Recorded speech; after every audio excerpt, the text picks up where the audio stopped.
Hi students, I am Dr. M. Ashraf Majroo, Professor of Community Medicine. I welcome you in the learning session of Data Presentation. This is sixth session on Medical and Biostatistics. Before moving to the agenda of this session, first we have recap of previous sessions. In first session we conceptualized the data, statistics, variables and attributes. In second session, we learned about data processing steps, coding and recoding of variables. In third and fourth session, we learned about central landmarks and data dispersion of quantitative data. In fifth session, we learned about making descriptive summaries of qualitative data.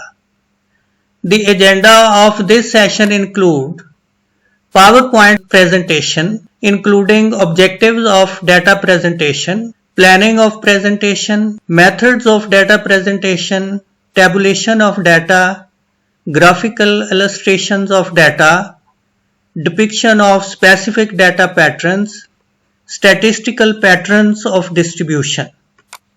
And in SPSS demonstration, we will learn about generation of graphs in SPSS and generation of tables in SPSS. The objective of the data presentation include quick depiction of the data summaries, depiction of specific pattern of data and planning for future analysis, make easy to understand for academia, layman, clients and stakeholders. Depiction of statistical distribution and prediction of probability from sample-based observation. So, how we plan the data presentation? The data presentation is based on certain factors. These include the target stakeholders, modes of data dissemination, types of variables, modes of data analysis. These are the key factors on which the data presentation is planned. If we talk about the stakeholders, there is wide scope of stakeholders including policymakers, administrators, academia, general public, specific target groups. And if we talk about the modes of data dissemination, there is also wide scope of data dissemination that include journals, books, brochures, leaflets, print media, electronic media. Similarly, the data planning is also upon types of variables. The types of variables include nominal, ordinal, class data, continuous numeric data and discrete numeric data. Ultimately, the planning of data presentation also depend upon the modes of analysis, to present the percentages, risk estimations, comparison of groups, correlations, and regression analysis. So these are the factors which should be considered for data presentation. Now the methods of data presentation include the tabulation and the graphical presentation. In tabulation include the simple tables, complex tables, cross tables and 2x2 tables. Traditionally these are the types of tables.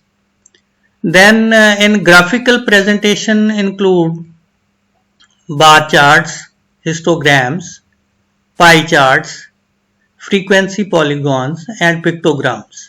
These are traditional ways of data presentation.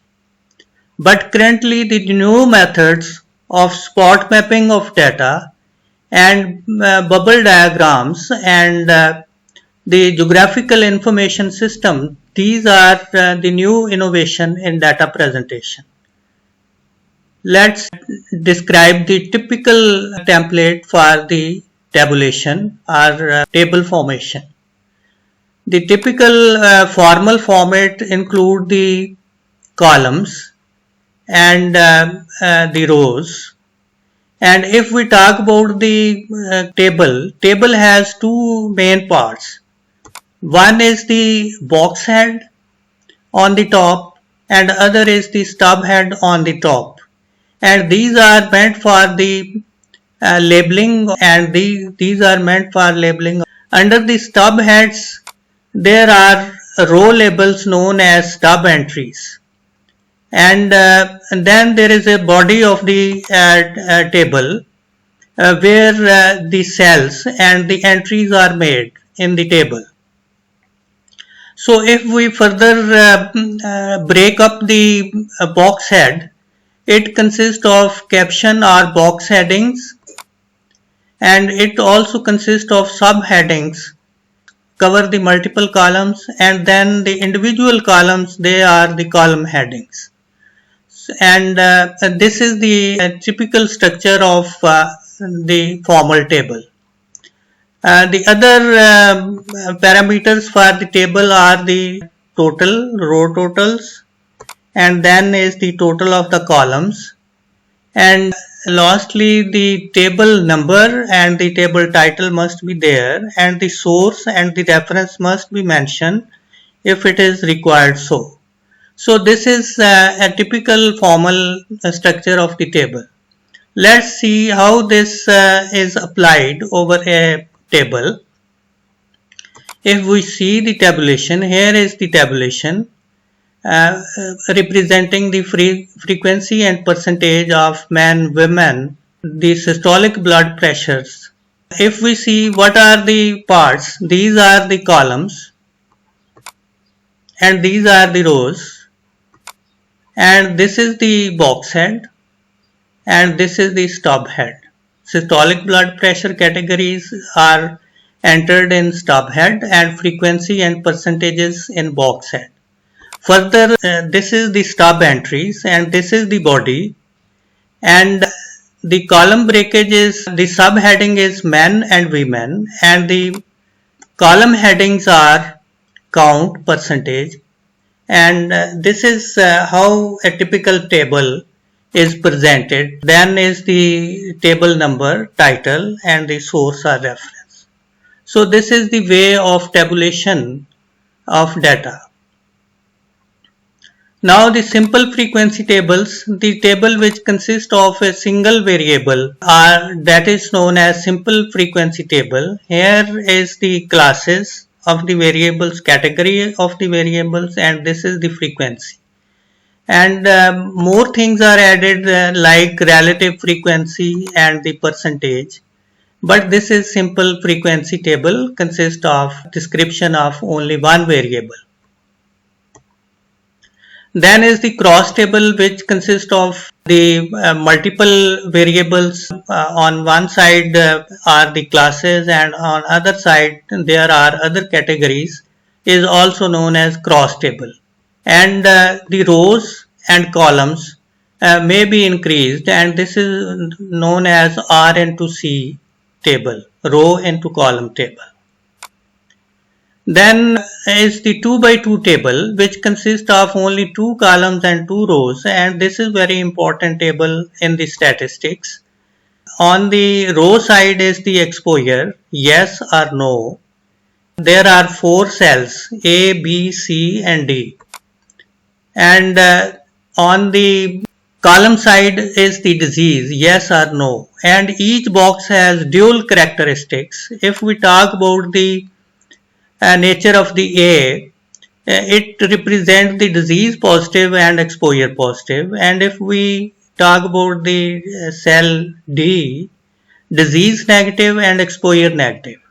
And B cell is disease negative and exposure positive, and C cell is disease positive and exposure negative. These are the total exposed and these are the total non-exposed. And on this side, these are the total diseased and these are the total non-diseased, and this is the grand total. So this type of table is used typically for case control study to find the exposure rates, odds ratio and associations. And in cohort studies, incidence rates, relative risk and other relationships, and in screening tests sensitivity, specificity and predictive values. This is the 2 by 2 table. The key points for tabulation include: table must be numbered, title must be clear and self-explanatory, headings of the rows and columns must be there, chronological, alphabetical or other sequential order must be there. Row totals and column totals must be there, row percentages, column percentages, and optionally footnotes and reference, if any, must be included. So these are the key points for tabulation. Now the graphical presentation is very important, and here we have a couple of graphical presentation traditionally known, that is the histogram, bar chart, circle graph are commonly known as pie chart, line graphs are polygons, box and whisker plots and line or dot plots, stem and leaf plots and pictograms. So these are the typical graphical presentation. We will learn the striking feature of each of the graphical presentation. So first, the histogram. Histogram consists of the categories or groups on the x-axis and frequency, probability or percentage on the y-axis. The striking feature of histogram, it is easily understood by all stakeholders and suitable for continuous and discrete or group or ungrouped numeric data. Depicts the statistical distribution and suitable for all kinds of publication. Then is the bar chart. The bar chart also have the categories on the x-axis and frequency, probability or percentage on y-axis. Easily understand by all stakeholders, suitable for nominal, ordinal and categorical data, suitable for all publication and media, depicts statistical distribution in categorical data. Then line graphs, again the categories or classes are on the x-axis, frequency, probability and percentage on y-axis. And the key feature, easy to understand by all stakeholders, suitable for quantitative, continuous, discrete variables and class data, suitable for all publication and media, depict statistical distribution of all kinds of variables. Then circle graph or pie chart. This is typically presented out of total 100 or 1, the proportions are presented through pie charts. Striking feature, easily understandable by all stakeholders, suitable for categorical data, suitable for data showing fraction out of 100 or 1, suitable for all kinds of publication and media. Then is the box plot or whisker plot. The box plot is specifically statistical plotting and only depicted by specific academia, suitable for quantitative, continuous, discrete variable, not suitable for publication or media, depicts dispersion of the data around the median of entire data. So the hinge of the box plot is median of the entire data, and this is the lowest value and this is the highest value, and this indicates about 75% of data and this indicates about 25% of data. Now stem and leaf diagram. In stem and leaf diagram, the striking features are not easily understood for layman, suitable for quantitative, continuous, discrete variables and class data, depicts the statistical pattern of the data and not good for publication. Then is the pictogram. Pictogram is very easy to understand by layman, and the striking features are easily understandable by layman and policymaker, suitable for all types of variables, good for leaflets, brochures and pamphlets, good for print and electronic media. So these are various features of various graphical presentations. Now, quick depiction of data symmetry.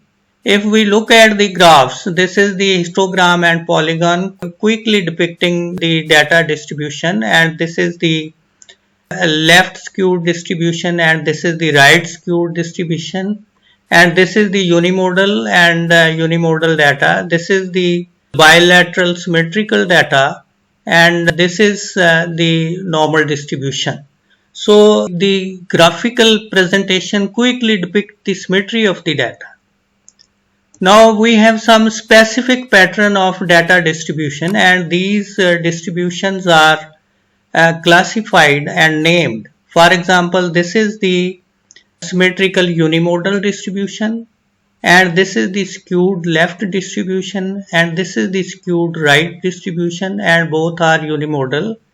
And this is the uniform distribution, and this is the bimodal distribution, and this is the multimodal distribution.